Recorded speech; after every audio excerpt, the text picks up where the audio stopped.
वडिलांच्या जाण्यानंतर संपूर्ण कुटुंबाची जबाबदारी अजितदादांच्या खांद्यावर होती. शरद पवारांच्या मंत्रिमंडळात राजकारणी अजित पवार यांना वापरलेलं विमान हे जुनाट होतं का असं सुद्धा आता बोललं जातं. एक मोठी अपडेट आता समोर येते. VSR कंपनीच्या विमानाचा यापूर्वी सुद्धा अपघात झाला होता आणि आता राजकारणी वापरतात VSR कंपनीची विमानं.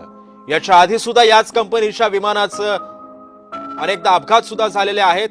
अजित पवारांनी वापरलेलं विमान हे जुनाट होतं का असं सुद्धा आता बोललं जात आहे.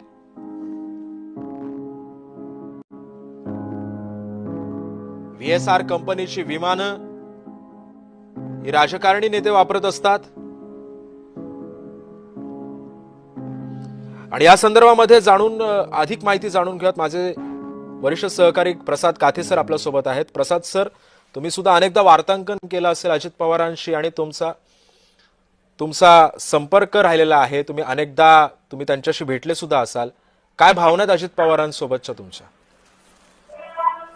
ही निश्चितच सिद्धेश आत्ताच्या घडीची एक अत्यंत दुःखद घटना आहे, पण त्याच्यापेक्षा पलीकडे जाऊन एक अत्यंत गंभीर बाब या निमित्तानं आपण आपल्या प्रेक्षकांना सांगू इच्छितो. ती म्हणजे की त्यामध्ये विमानाची परिस्थिती काय होती तपासणं अत्यंत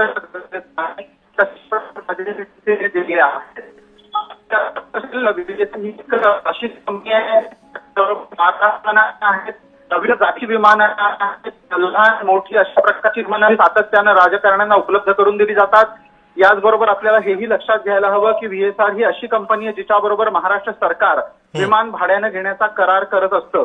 हे आज अपघातग्रस्त झालेलं बारामतीतलं विमान हे सुद्धा VSR कंपनीचंच होतं.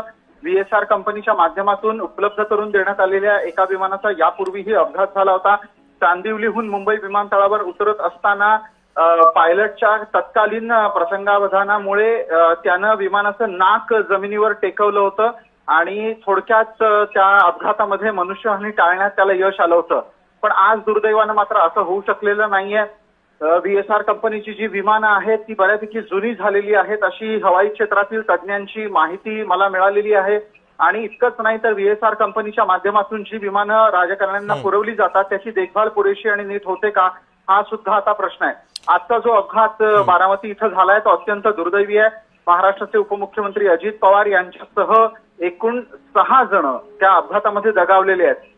आपल्याला लक्षात आलं असेल विमान ज्या वेळेला उतरत होतं हा अपघात तेव्हाच झालेला आहे. यापूर्वी चांदिवली इथून मुंबई विमानतळावर उतरत असतानाच VSR कंपनीच्या विमानाला अपघात झालेला आहे. आपल्याला हे